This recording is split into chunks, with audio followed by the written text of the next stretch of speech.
प्रसंग चल रहा है। प्रहलाद जी ने अपने मित्रों को बुलाया। गुरुजी कहीं बाहर गए थे, संडामर्क जी। एकांत में बैठाकर उपदेश दिया कि भाइयों, कुमार अवस्था से श्री भगवान का भजन करना चाहिए। ये जिन लोगों की ये मति है कि जवानी कोई भजन के लिए है, बुढ़ापा भजन के लिए है, तो बुढ़ापे में प्रपंच होता है, भजन नहीं होता। ध्यान रखना, जिसने कुमार अवस्था में, यौवन अवस्था में भजन का अभ्यास नहीं किया, वो बुढ़ापे में भजन नहीं कर सकता, केवल प्रपंच होता है।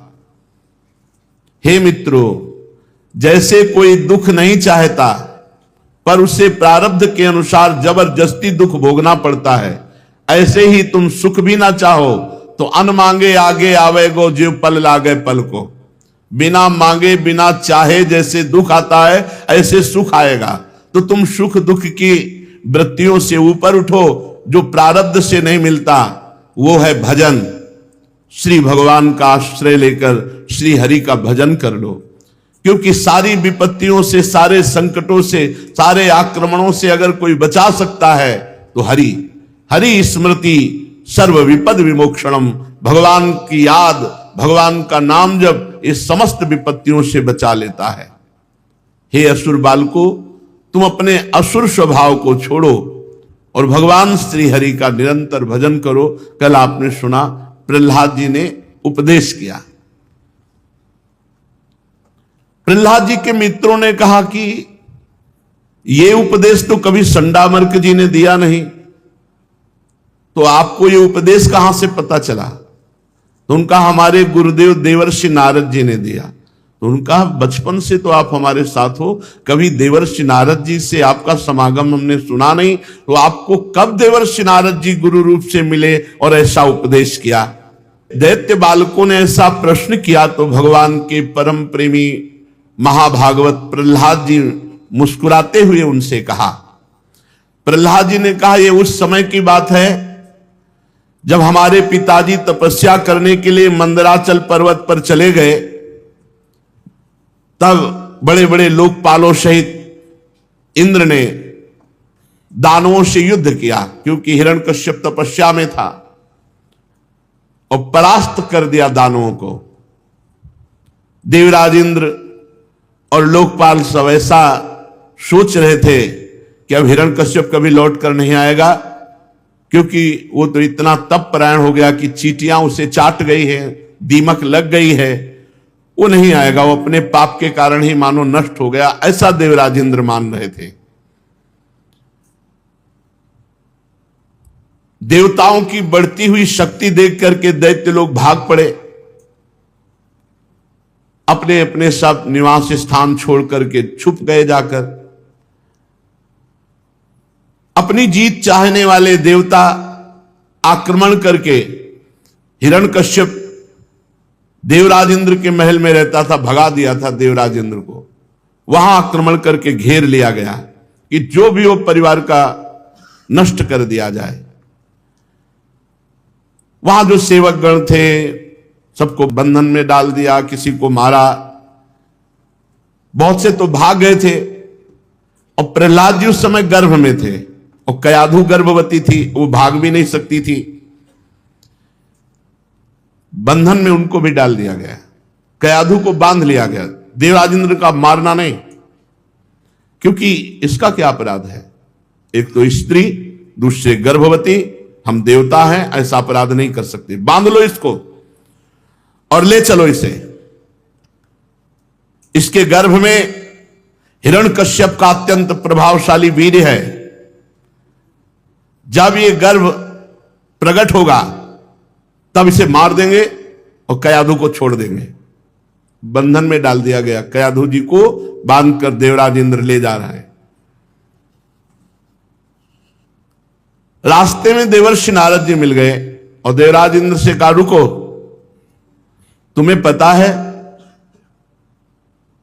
तुम जिस गर्भ को मारने की बात करते हो, काल की भी सामर्थ्य नहीं कि मार सके, क्योंकि इसके गर्भ में भगवान का साक्षात परम प्रेमी महाभागवत प्रहलाद है।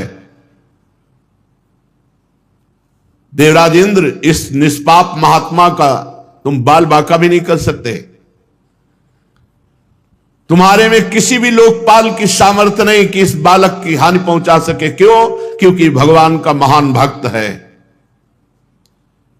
देवर्षि नारद जी की बात सुन करके प्रणाम किया कयाधु को देवराज इंद्र ने,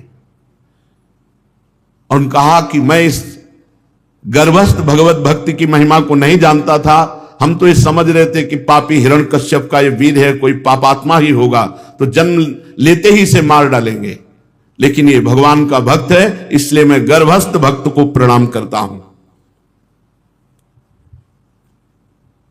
और 4 प्रदक्षिणा की कयाधु को, जहां बंधन में डाले था, बंधन मुक्त किया, प्रणाम किया, 4 प्रदक्षिणा की, फिर प्रणाम किया। क्यों? क्योंकि इसके गर्भ में भगवान का भक्त है, ऐसा मानकर छोड़ दिया। देवता लोग चले गए। देवर्षि नारद जी कयाधु जी को अपने आश्रम पर ले लाए और कहा, बेटा तुम बिल्कुल निर्भय होकर इस आश्रम में रहो। जब तुम्हारा पति लौट आएगा तपस्या से, तब हम तुम्हें पुनः उसके समीप पहुंचा देंगे। जैसे अपने पिता के यहां रहा जाता है, ऐसे कयाधु जी निर्भय होकर देवर्षि नारद जी के आश्रम पे रहे। मैं गर्भ में था, प्रहलाद जी अपने मित्रों से बता रहे हैं। देवर्षि नारद जी बैठ करके भागवती को उपदेश करते और लक्ष्य रखते बेरा, तो मैं गर्भ में ही सीख गया था। देखो, गर्भस्थ शिशु पर बड़ा प्रभाव पड़ता है। यदि आप सांसारिक बातें, गंदा भोजन अपवित्र पाएंगे, अपवित्र बातें करेंगे, अपवित्र क्रियाएं करेंगे, तो सब बालक पर प्रभाव पड़ता है। जिस दिन से गर्भस्थ शिशु हो जाए, उस दिन से माता पिता को ब्रह्मचर्य रहना चाहिए, सात्विक भोजन पाना चाहिए, नाम कीर्तन, नाम जप और भगवत कथा वार्ता करनी चाहिए। ये जो व्यभिचार प्रवृत्ति से युक्त जन है, तो बालक में गंदे संस्कार और उनके शरीर के अंगों पर गलत प्रभाव पड़ता है। जब बालक गर्भ में आ जाए तो माता पिता को उसी दिन से ब्रह्मचर्य धारण करना चाहिए। और ये चरफरे, खट्टे, तमोगुणी, बासी भोजन, अपवित्र भोजन, इसका त्याग कर देना चाहिए। ब्रह्मचर्य से रहे, पवित्र भोजन पावे और रोज कथा सुने भगवान की, चाहे रामचरितमानस, श्रीमद् भागवत, महापुराण या और भी ग्रंथों की चर्चा, तो बालक बड़ा संस्कारी राष्ट्रभक्त होगा। देखो, गर्भस्थ शिशु पर प्रभाव पड़ा अभिमन्यु जी। उत्तरा के गर्भ में थे, अर्जुन जी उपदेश करते तो 6 द्वार भेदन चक्रव्यूह की गर्भ में ही सीख गए थे। यहां गर्भस्थ शिशु प्रहलाद जी पर प्रभाव पड़ा। रोज नारद जी भगवान की महिमा, भगवान की भक्ति, भगवान की कृपा की चर्चा करते। ऐसा लगता कयाधु को सुना रहे, पर लक्ष्य था प्रहलाद जी। तो गर्भ में ही प्रहलाद जी भगवान की महाप्रेममयी भक्ति से युक्त हो गए थे। देवर्षि नारद जी बड़े दयालु, सर्वसमर्थ महात्मा हैं। प्रहलाद जी कह रहे, उन्होंने मेरी मां को भागवत धर्म का रहस्य, विशुद्ध ज्ञान दोनों का उपदेश किया, और दृष्टि मेरे पे थी, इसलिए गर्भ में ही महाभागवत बन गए प्रहलाद जी। भागवत धर्म का और तत्व ज्ञान दोनों गर्भ में महाभागवत बन गए। बोले, बहुत समय बीत जाने के कारण मेरी माता को तो कुछ स्मृति नहीं रही, पर गुरुदेव नारद जी की कृपा के प्रसाद से मेरे में कभी विस्मृति ही नहीं हुई। तत्व ज्ञान और भागवत धर्म दोनों रहस्य हैं, और इन दोनों के ज्ञाता है श्री प्रहलाद जी, क्योंकि देवर्षि नारद जी ने गर्भ में ही उपदेश दे दिया। हे दैत्य बालको, यदि तुम लोग मेरी इस बात पर श्रद्धा करो तो वो ज्ञान तुमको भी हो सकता है। जिस भक्ति ज्ञान के प्रभाव से मुझे बार बार मारा जाता है, लेकिन मेरा एक बाल भी बांका नहीं होता, वही तुमको भी प्राप्त हो सकता है। क्योंकि चाहे स्त्री हो या पुरुष हो, बालक हो या वृद्ध हो, जो भगवान श्री हरि का आश्रय लेकर भजन करेगा, वो निर्भय, निश्चिंत, निशोक, संशय रहित, विपरीत भावना का त्याग, ये हो जाएगा। जैसे वृक्षों में फूल लगते हैं, फिर फल लगते हैं, फिर वो बढ़ते हैं, फिर वो पकते हैं, फिर वो नष्ट हो जाते हैं, वैसे ही जन्म गर्भ में, फिर गर्भ की अस्तित्व की वृद्धि होना, फिर शरीर रूप धारण करना, फिर मां के गर्भ से बाहर निकलना, फिर बाल्यावस्था, फिर यौवन अवस्था, वृद्धावस्था, फिर मृत्यु, ये बार बार चक्र चलता रहता है। हे मित्रों, जिसे आत्मज्ञान नहीं है वो इस चक्र में बार बार जन्मता मरता रहेगा। ये शरीर का है जन्मना मरना। जैसे फूल लगना, फल बनना, फिर बढ़ना, फिर पकना, फिर नष्ट हो जाना, ऐसे ही ये गर्भ रहना, गर्भ से बाहर आना, बालक, जवानी, बुढ़ापा, मृत्यु, ये शरीर के लक्षण है, आत्मा के नहीं है। आत्मा नित्य है, शरीर अनित्य है। आत्मा अविनाशी है, शरीर विनाशी है। आत्मा शुद्ध है, शरीर अशुद्ध है। आत्मा एक है, शरीर अनेक है। स्थूल शरीर, सूक्ष्म शरीर, कारण शरीर। आत्मा आश्रय है, शरीर आश्रित है। आत्मा निर्विकार है, शरीर विकारी है। आत्मा स्वयं प्रकाश है, शरीर उससे प्रकाशित है। आत्मा सबका कारण है, सबका कारण है, शरीर क्रिया है। आत्मा व्यापक है, शरीर प्रकट दिखाई देता है। आत्मा असंग है, शरीर आसक्त है। आत्मा आवरण रहित है, शरीर मल विक्षेप आवरण से युक्त है। इस आत्म स्वरूप को समझो। जो आत्म तत्व को जान जाता है वो जन्म मृत्यु के चक्कर से मुक्त हो जाता है। ये जो हमारा जन्म मरण हो रहा है इसका कारण है आत्म स्वरूप को भूलकर शरीर को मैं मान लेना और शरीर के संबंधियों को मेरे मान लेना। यही हमारे जन्म मरण का हेतु है। हे मित्रों, जिस प्रकार स्वर्ण की खान में पत्थर आदि मिले होते हैं, पर पद्धति से वो पत्थरों में से स्वर्ण निकाल लेता है। जिस प्रकार दूध में घी है, पद्धति से दूध में से घी निकाल लिया जाता है, वैसे ही पद्धति से आत्मबोध होता है। आत्मबोध प्राप्त करने के लिए साधन चतुष्टय अत्यंत आवश्यक है। विवेक, सत असत का निर्णय करने वाले को विवेक कहते हैं। वैराग्य, लोक परलोक के भोगों से वैराग्य। शम, इंद्रिय विजयी। दम, मन का दमन करने वाला। तितिक्षा, हर कष्ट, हर अपमान, हर द्वंद्व सहने वाला।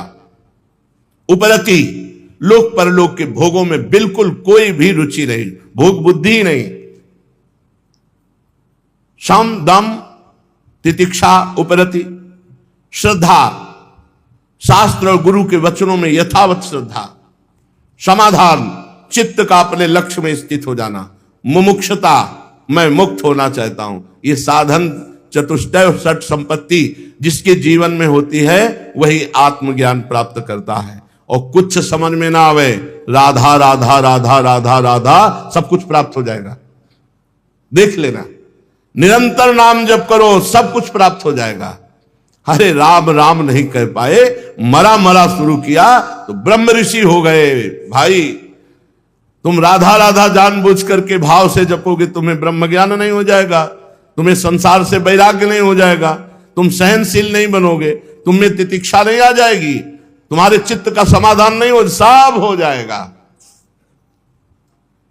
जो आत्मज्ञान प्राप्त कर लेता है वो ब्रह्म पदवी को प्राप्त हो जाता है। आचार्यों ने मूल प्रकृति, महतत्व, अहंकार और पंच तन्मात्राएं, शब्द, स्पर्श, रूप, रस, गंध, इन 8 तत्वों को माया बताया है, प्रकृति बताया है। 3 गुण प्रकृति के हैं, सतोगुण, रजोगुण, तमोगुण। और 16, 5 ज्ञानेंद्रियां, 5 कर्मेंद्रियां और 1 मन और 5 महाभूत। ये सब समुदाय माया का है। मूल प्रकृति, महातत्व, अहंकार, शब्द स्पर्श रूप रस गंध, ये 8 सतोगुण रजोगुण तमोगुण, त्रिगुणात्मिका माया और उसके 16 विकार, 5 ज्ञानेन्द्रियां, 5 कर्मेंद्रियां, 5 महाभूत और 1 मन। ये है पूरा समुदाय जिसमें हम फंस गए। इन सबको प्रकाशित करने वाला आपका स्वरूप है आत्मा, आपका स्वरूप है, आप हैं वो। इस माया के समुदाय से 3 देह बन गए, स्थूल देह, सूक्ष्म देह और कारण देह, और इसी देह में अपना मैंपन हो गया। यही हमारी दुर्गति का कारण हो गया, चाहे वो स्थावर हो चाहे जंगम हो। इसी में ममता होने के कारण दुर्गति हो गई। अंतःकरण इंद्रियां ये अनात्म वस्तु है, आत्मा नहीं है। जब गुरु कृपा से भजन करोगे और विवेक ज्ञान जागृत होगा तब यह अनुभव होता है कि मैं आत्मस्वरूप हूं, मैं देह नहीं हूं। आत्मा सब में विराजमान है, वो इन शरीरों से बिल्कुल अलग है, पृथक है। इसीलिए कोई वैज्ञानिक अल्ट्रासाउंड, सिटी स्कैन, एक्सरे आदि से नहीं निकाल सकता कि अरे सूक्ष्म शरीर को नहीं निकाल सकता, मन बुद्धि चित्त अहंकार को, फिर कारण स्वभाव और फिर सबसे परे आत्म तत्व। एक आए थे साधक को, पूछ रहे थे कि जब इस शरीर में आत्मा है तो कहां है? बस इतने जान गए तो जीवन मुक्त हो गए ना। आत्मा है तो कहां है? मैं ढूंढना चाहता हूं, मैं पाना चाहता हूं। किसको? बोले आत्मा को। कभी नहीं मिलेगी। क्यों? क्योंकि वो तुम हो, वो तुम हो, जिसे खोजना चाहते हो तुम हो। तो तुम जो नहीं हो उससे पहले अलग हो। तुम शरीर नहीं हो, इंद्रियां नहीं हो, इंद्रियों का विलास नहीं हो, मन नहीं हो, मन का विलास नहीं हो। हटो इससे। इसी से हटने की वृत्ति को तो साधना कहते हैं। और जब आप हटोगे तो अपने आप से अपने आप का अनुभव हो जाता है। प्रहलाद जी कह रहे हैं, मित्रों शुद्ध बुद्धि से धीरे धीरे इन शरीरों से राग हटावे और इन शरीरों की उत्पत्ति स्थिति और विनाश का चिंतन करे कि मरेगा शरीर, नष्ट होगा। इस उतावली न करे तो इससे क्या होगा? धीरे धीरे तुम्हारा शरीर राग नष्ट होगा। कोई भी कार्य करे धीरे धीरे आराम से करे, उतावलापन करे। आज ही हम कसम खाते हैं ऐसा नहीं करेंगे तो कोई तुम भीष्म प्रतिज्ञा निर्वाह करने वाले थोड़ी हो। महीना 15 दिन, 2 दिन, 4 दिन, 10 दिन फिर फिसल जाओगे। धीरे धीरे क्रमशः धीरे धीरे विषयों का त्याग करे, और जिनका त्याग कर दे दोबारा जीवन में उनका कभी प्रयोग न करे। ये जागृत, स्वप्न और सुषुप्ति, ये 3 बुद्धि की वृत्तियां हैं, हमारी नहीं। नाम जागृत, नाम स्वप्न, नाम सुषुप्ति। कल एक पूछ रहे थे कि स्वप्न में ऐसा ऐसा, उसका मतलब क्या होता है? स्वप्न में ये आता है वो आता है। तो ये स्वप्न विचारों के वालों के पास जाओ तो तुम्हें कुछ मिल जाएगा समझने को। हमारे पास तो नहीं मिलेगा, क्योंकि हम जागृत की सत्ता नहीं मानते तो स्वप्न की क्या सत्ता माने। जागृत, स्वप्न, सुषुप्ति ये तीनों बुद्धि की अवस्थाएं, आत्मा की नहीं। बोले स्वप्न में वो ऐसा ऐसा, अरे सब मन का नाटक है। वही महात्मा बन जाएगा, वही गुरु बन जाएगा, वही भगवान बन जाएगा। मन के सिवा स्वप्न में कुछ नहीं है। कभी कभी पवित्र अंतःकरण में भागवतिक संकेत उसी मन, अरे मन इंद्रियाणम मनश्चास्मि, मन कौन है? बोले इंद्रियों में मन मैं हूं, भगवान श्री कृष्ण कह रहे। अपवित्र है इसलिए समझ नहीं पा रहे, पवित्र हो गए तो भगवत स्वरूप हो गया। बोले स्वप्न में हमारे अमुक महात्मा है, वही मन है। बोले वो महात्मा नहीं था, अरे मन ही तो परमात्मा है। इंद्रियाणाम मनश्चास्मि कोई भी रूप धारण कर सकता है। जागृत, स्वप्न, सुषुप्ति ये मेरी अवस्थाएं नहीं है, ये बुद्धि की अवस्था है। और बुद्धि से अनुभव में आने वाला जो तत्व नहीं है वही परमात्मा, वही मेरा स्वरूप है। जैसे गंध से उसके आश्रय वायु का ज्ञान होता है। वायु गंध का वहन करती है, लेकिन गंध वायु का गुण नहीं है, गंध पृथ्वी का गुण है और वायु वहन करती है। वैसे ही ये 3 अवस्थाएं, जागृत, स्वप्न, सुषुप्ति, ये बुद्धि की है, ये बदलने वाली बुद्धि की है। आत्मा इनका साक्षी है। ये आत्मा की नहीं, न जागृत, न स्वप्न, न सुषुप्ति। जो तीनों में समान साक्षी भाव से रहता है वही ज्ञानी है। जागृत में जितनी भी चेष्टाएं हो रही स्थूल शरीर से हो रही, और चेष्टाएं कराने वाला सतोगुण रजोगुण तमोगुण है। गुणानुगुण वर्तन्ते मनुष्या पार्थ सर्वसा। और जो स्वप्न है वो एक मन जो निद्रा में नहीं डूबा, वो प्रपंच रच देता है अच्छा बुरा जैसा सुखद दुखद। और जो सुषुप्ति है उसमें बुद्धि भी लीन हो जाती है, गाढ़ सुषुप्ति में बुद्धि भी लीन। लेकिन मैं सोया, ये बोध किसको रहा? वो आत्मा साक्षी ये अनुभव कराता है, आज मैंने ये किया, आज मैंने ये खाया पिया, आज मैं सोया, आज मैंने स्वप्न देखा। तो ये भ्रम से वो मान रहा है, लेकिन यहां संकेत मिलता है कि वो साक्षी तीनों में जग रहा था, जागृत में भी, स्वप्न में भी और सुषुप्ति में भी। गुणों और कर्मों के कारण होने वाले जन्म मृत्यु का ये चक्र आत्मा को शरीर आसक्ति के कारण प्राप्त होता है। खास बात, ये शरीरासक्ति के कारण दुर्गति हो रही है। ये अज्ञान मूलक बिल्कुल मिथ्या है। जैसे स्वप्न का शरीर मिथ्या है, पर स्वप्न में चाकू मारी जा रही तो दुख का अनुभव होगा। कब तक? जब तक जगोगे नहीं। जग जाओगे न चाकू न मारने वाला, न कोई कटने वाला कोई शरीर का अंग। बढ़िया सैया में सोया हुआ है, पर स्वप्न में उसे दिखाई दे रहा है कि हमारे शरीर को कोई काट रहा है। ना शरीर कट रहा है, ना कोई काटने वाला है, ना कोई पीड़ा है, पर पूरी पीड़ा हो रही है। ये जब तक जगेगा नहीं तब तक पीड़ा नहीं मिटेगी। ऐसे ही इस जागृत अवस्था में देहाभिमान के कारण ये सुख दुख मान अपमान, जब तक ज्ञान में जगोगे नहीं तब तक ये दुख दूर होने वाला नहीं। इसलिए मित्रों, प्रहलाद जी कह रहे, तुम लोगों को सबसे पहले इन गुणों के अनुसार होने वाले कर्मों के बीज को नष्ट कर देना चाहिए।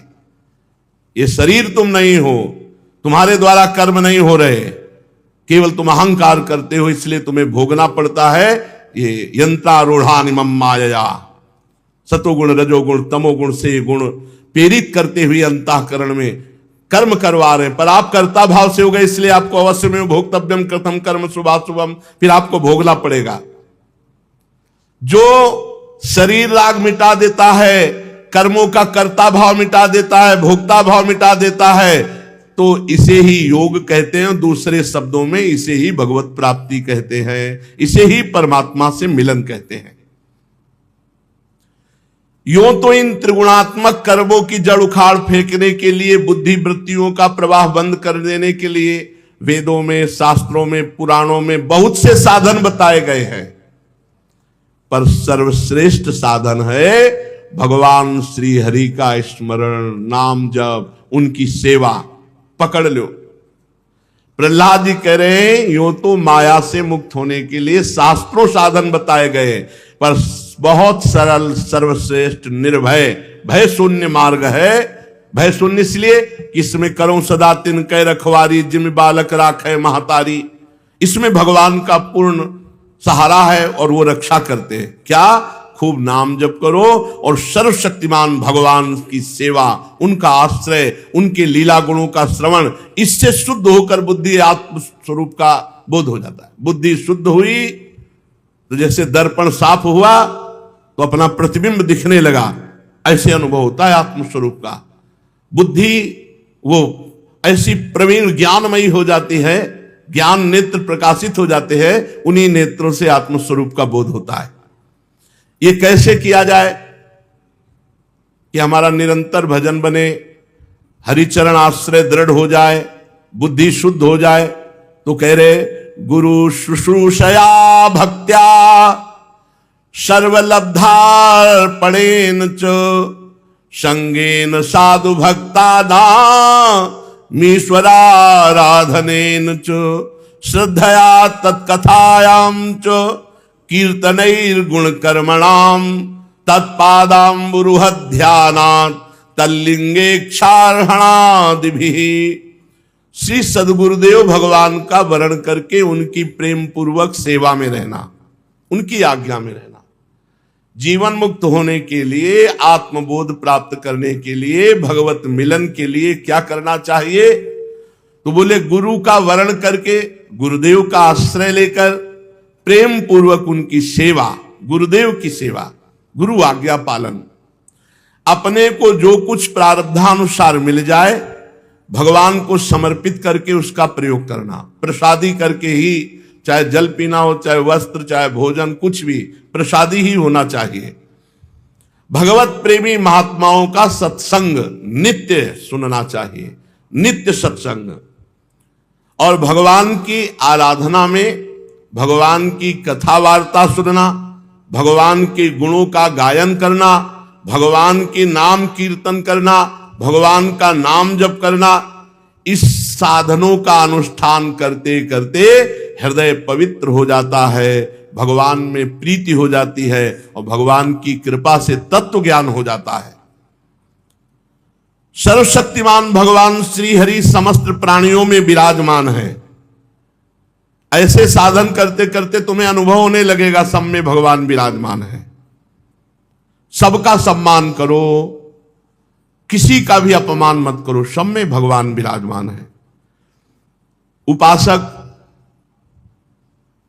एवं निर्जित षड्वर्गैः क्रियते भक्तिरीश्वरे वासुदेवे भगवती यया संलभते रतिम। काम, क्रोध, लोभ, मोह, मद, मत्सर, ये 6 भारी शत्रु हैं। एवं निर्जित षड्वर्गैः क्रियते भक्तिरीश्वरे। 6 शत्रुओं पर विजय प्राप्त जब तक नहीं होती तब तक न वो ज्ञानी है और न भक्त है। षड विकार जित अनघ अकामा। निष्कामता आ गई, निष्पाप हो गया, 6 शत्रुओं पर विजय प्राप्त कर ली, भगवान हृदय में प्रकाशित हो गए। काम, क्रोध, मद, मान, न मोहा, लोभ न क्षोभ, राग नहीं द्रोहा। जिनके कपट दंभ नहीं माया,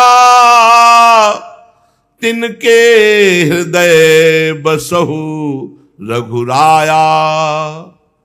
श्री प्रहलाद जी महाराज कहे, हरि सर्वेषु भूतेषु भगवानास्त ईश्वरः इति भूतानि मनसा कामस्तै साधु मानयेत।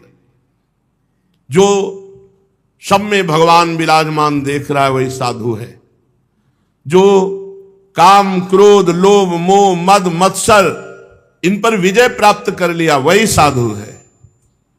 जो भगवान की भक्ति में मगन रहता है, खूब नाम जप करता है, वो इन दोषों पर विजय प्राप्त कर लेता है। उसे वासुदेवे भगवती यया संलभते रतिम। भगवान श्री कृष्ण में अनन्य भक्ति, प्रेममयी भक्ति, प्रेममयी अवस्था प्राप्त हो जाती है। किनको? जो गुरु का आश्रय लेकर उनकी प्रेम पूर्वक सेवा करते हैं, अपने को जो कुछ मिल जाए सब भगवत प्रसादी करके भगवान को अर्पित करके प्रयोग करते हैं, भगवत प्रेमी महात्माओं का रोज सत्संग करते हैं, भगवान की आराधना में भगवान की लीला कथा सुनना, गुण कीर्तन करना, नाम कीर्तन करना, नाम जप करना, सब में भगवान का दर्शन करना और 6 विकारों पर विजय प्राप्त कर लेना, इससे भगवान के चरणों में अनन्य प्रेममयी स्थिति प्राप्त होती है। जब भगवान के लीला चरित्रों का गायन करते हुए ऐसा उद्रेक हो कि आंखों में आंसू आ जाए, कंठ अवरुद्ध हो जाए, रोम रोम पुलकित हो जाए, संकोच छोड़कर जोर जोर से भगवान के नाम को चिल्ला चिल्ला कर गाना, नाचने लगना, वो गृहग्रस्त पागल की तरह कभी हंसता है, कभी रोता है, कभी नाचता है, कभी भगवान की भावना में लोगों के चरणों की वंदना करता है, भगवान में तन्मय हो जाता है, बार बार लंबी सांस खींचता हुआ हे हरि, हे गोविंद, हे जगतपते, हे नारायण ऐसा पुकारने लगता है। तो भक्ति योग के महान प्रभाव से उसके सारे कर्म बंधन छिन्न भिन्न हो जाते हैं और वो भगवत स्वरूप हो जाता है। जन्म मृत्यु कराने वाले कर्म बीज भस्म हो जाते हैं, वो जीवन मुक्त हो गया, भगवान को प्राप्त कर लिया।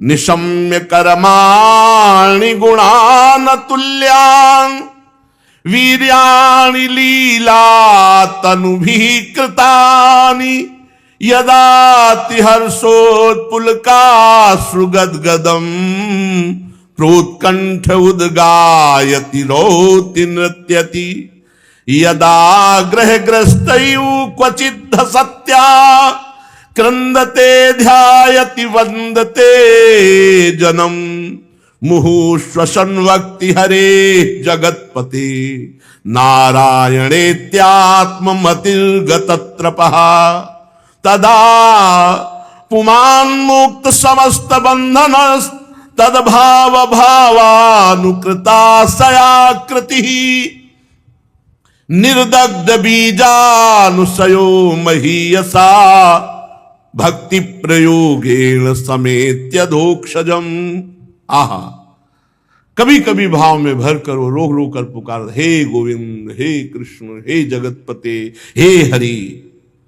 ऐसे महान भक्ति योग के प्रभाव से उसके जन्म मृत्यु कराने वाले सारे कर्म बीज भस्म हो जाते हैं और वो जीवन मुक्त महापुरुष भगवत प्राप्त हो जाता है।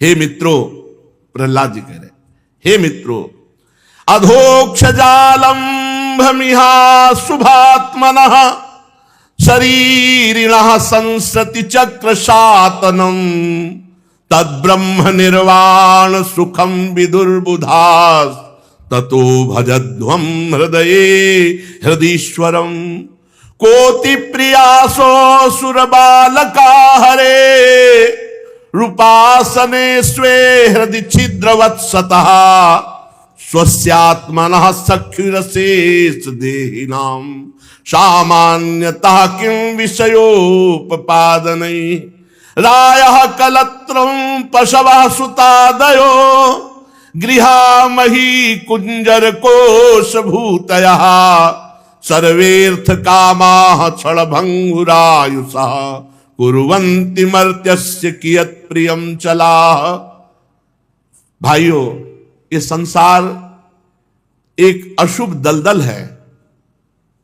यहां जो फंस गया उसे केवल भगवान निकाल सकते हैं, बस। नहीं मरा, बार बार जन्मा मरा। यहां से बचने का एकमात्र उपाय भगवान स्वयं कह रहे, दैवी हेषा गुणमयी मम माया दुरतया मामेव ये प्रपद्यन्ते माया में ताम तरन्ति ते। जो मेरी शरण में आ गया बच गया। भगवान, एकमात्र भगवान बचा सकते हैं।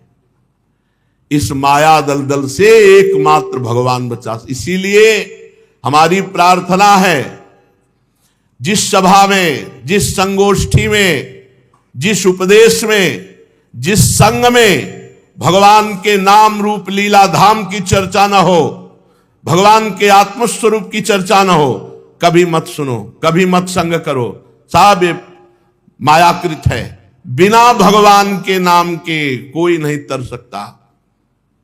विनिश्चितम बदामि तेन अन्यथा वचांस में हरिम भजन्ति नरा।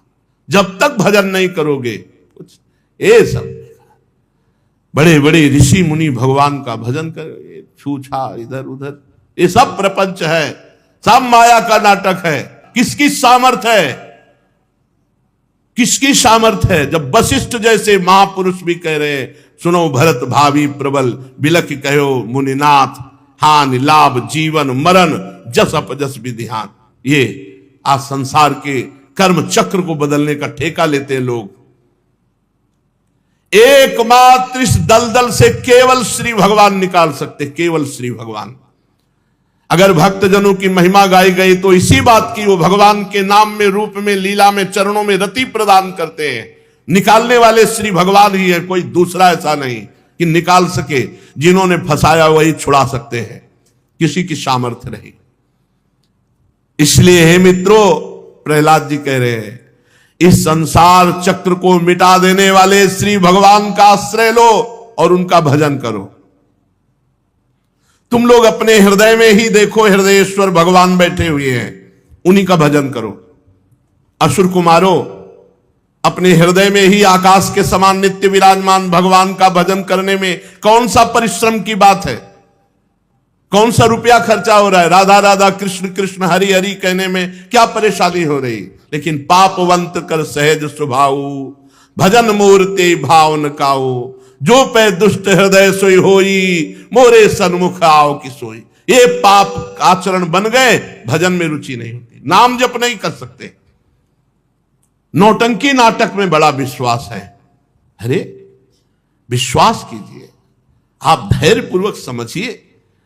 भगवान धन्वंतरी रूप लेकर के आयुर्वेद का प्रकाश किया, रोगों की निवृत्ति के लिए औषधि रूपी प्रायश्चित है। बड़े बड़े रोग हैं तो डॉक्टर हैं, औषधियां हैं। मंत्रानुष्ठान स्वयं करके, सकामता पूर्वक मंत्रानुष्ठान करके कुछ मात्रा में अपने प्रारब्ध को, वो भी जो हल्का है, उसे दबाया जा सकता है। प्रबल प्रारब्ध को कोई तपस्या के द्वारा भी नहीं रोक सकता। नहीं, तितली की गुदा में कांटा डालने के कर्म का प्रारब्ध जब बना तो सूली पड़ी थी मांडव्य ऋषि के, और वहां जैसे छोड़ दिया था वैसे काटी गई, निकली नहीं। इतने बड़े महान तपस्वी, बाल ब्रह्मचारी, पूरे जीवन भगवान के भजन में मस्त रहने वाले भीष्म पितामह 6 महीना बाणों की सही। अभी आज छूछा में पता नहीं कौन सा सिद्धि इनको प्राप्त हो गई है।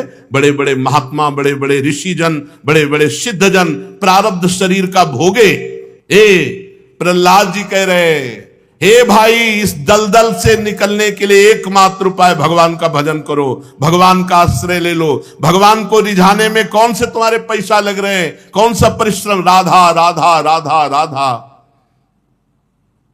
प्रहलाद जी कह रहे हैं, भगवान की प्राप्ति का उपाय ना करके भोगों को इकट्ठा करना, राम राम राम। कितनी बड़ी मूर्खता है, कितनी बड़ी मूर्खता है कि इस अमूल्य जीवन में भगवान नाम तो इकट्ठा नहीं किया, और जो इकट्ठा किया मर के जब जाओगे तो पाई भर तुम्हारे साथ नहीं जाएगा। ये धन, ये स्त्री, ये पशु, ये पुत्र पुत्री, महल, पृथ्वी, घोड़ा गाड़ी, खजाना, भांति भांति की सामग्रियां, ये सब यहीं रह जाएंगे, तुम्हारे साथ कुछ नहीं जाएगा। जाएगा तो तुम्हारा शुभ कर्म, अशुभ कर्म, या इन दोनों से परे भगवान का भजन। अरे इस क्षण भंगुर देह में भगवत प्राप्ति कर लो। इस लोक की संपत्ति जैसे नाशवान है, ऐसे ब्रह्मलोक तक सब नाशवान है, माया में है। भगवान का नाम जप करो, नाम जप से ही परम कल्याण है, अप्सराओं से कल्याण नहीं है। कितने अप्सराओं को भोगे, हाय हाय करके फिर दुर्गति को प्राप्त हुए। लोक लोकांतर के भोग एक स्वाप्निक भोग है। इसलिए हे निर्दोष मित्रों, असुर बाल को, निर्दोष इसलिए कि इतने बड़े महात्मा का संग है तो निर्दोष तो है, और भी सब नवीन अवस्था के है। तुम सब केवल परमात्मा प्राप्ति का उपाय करो। अनन्य भक्ति से भगवान श्री हरि का भजन करोगे, वो तुम्हारी रक्षा करेंगे। अपने को जो बड़ा विद्वान मानता है और भगवान के भजन से विमुख है, वो मूर्ख ही है।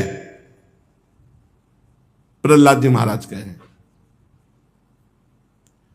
उसकी उद्देश्य की पूर्ति नहीं होगी, उल्टा वो विपरीत फल में बंध जाएगा। जन्म मरण के चक्र में छूटबे के जतन विशेष बांधे जाएगो। यदि भजन नहीं कर रहे हो, बहुत विद्वान हो, तो तुम्हारी विद्वता माया का पर विजय नहीं प्राप्त कराएगी, माया पर विजय भजन कराएगी। भजन कर्म में प्रवृत्त होने का उद्देश्य होता है सुख पाना, दुख मिटना। किसका दुख मिटा? सब कर्म में लगे हुए, उद्देश्य होता है सुख पाना, दुख मिटना, लेकिन सबको दुख भोगना पड़ रहा है। इसका मतलब वो कर्म पता ही नहीं जिससे सुख मिलता है, वो है राधा राधा राधा राधा। हे मित्रों, यहां कामना और कर्म, कर्मकृत कामना, कामनाकृत कर्म, बार बार इसी में जीव फंसा हुआ है। ये मनुष्य लोक में कामनाकृत कर्म, कर्मकृत कामनाएं जिस शरीर से की जाती है, ये शरीर कीड़ों का भोजन है। जला दिया जाएगा तो राख, गाड़ दिया जाएगा तो कीड़े खा जाएंगे, बाहर फेंक दिया गया तो और दुर्दशा। ये स्थायी नहीं है, ये मिला है और छूट जाएगा। छूटने के पहले भगवत प्राप्ति कर लो। प्रहलाद जी कह रहे, शरीर छूटने के पहले भगवत प्राप्ति कर लो। ये महल, धन, संपत्ति, राज्य, खजाना, ये नौकर चाकर, ये सब मायाकृत है, कोई तुम्हारा नहीं है। ये तुच्छ शरीर तुम्हारा नष्ट हो जाएगा तो फिर और कौन? इसलिए असुर मित्रों, वास्तव में तुम्हारे केवल श्री भगवान ही है, श्री हरि ही है। गर्भ से लेकर मृत्यु पर्यंत जितनी अवस्थाएं शरीर की बदलती हैं, उनको तुम जानते हो। तो तुम नहीं बदले, शरीर बदला है। ये जीव अपने स्वरूप को भूलकर शरीर को अपना मैं मानकर नाना प्रकार के कर्म और भोग वासनाएं ये फंस गया, ये कर्म परंपरा में फंस गया, अज्ञान में फंस गया। इसलिए भगवान श्री हरि का भजन करके अपना उद्धार कर लो। अर्थ धर्म काम मोक्ष सब भगवान के आश्रित हैं। भगवान श्री हरि समस्त प्राणियों के ईश्वर हैं, आत्मा हैं, परम प्रीतम हैं। हम उनको भूलकर पंचभूत सूक्ष्मादि शरीरों में इतना फंस गए कि ऐसा लगता है मैं ये हूं और भगवान पर आए हैं। इसलिए कोई भी हो, चाहे देवता हो, दैत्य हो, मनुष्य हो, यक्ष हो, गंधर्व, कोई भी हो, जो मेरे भगवान श्री हरि के चरणों का आश्रय लेकर भजन करता है, सातरति सातरति सा लोकान तारयति, वो अपने को भी तार लेता, लोक के लोक को तार देता है। दैत्य बाल को बहुत सुंदर बात कह रहे हैं। भगवान को प्रसन्न करने के लिए, भगवत प्राप्ति के लिए ऐसा नहीं है नालम द्विजत्वम देवत्व मृषित्वम वा सुरात्मजाः प्रीणनाय मुकुंदस्य न वृत्तम न बहुज्ञता ना दानम ना तपो नेज्या ना शौचम न व्रतानि च प्रीयते अमलया भक्त्या हरिरन्यद् विडम्बनम ततो हरौ भगवती भक्तिम कुरुत दानवाः आत्मौपम्येन सर्वत्र सर्वभूतात्मनीश्वरे। भगवान को प्रसन्न करने के लिए जरूरी नहीं ब्राह्मण होना, देवता होना, ऋषि होना, सदाचार, ज्ञान संपन्न, दान, तपस्या, यज्ञ, शारीरिक शौच, बड़े बड़े व्रत, ये भगवान को प्रसन्न करने के लिए पर्याप्त नहीं। केवल भगवान का हो के भगवान का भजन करे तो अहोबत स्वपचतो गरीयान यज्जिभ्याग्रे वर्तते नाम तुभ्यम।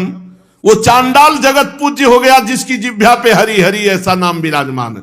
भगवान को प्रसन्न करने के लिए क्या चाहिए?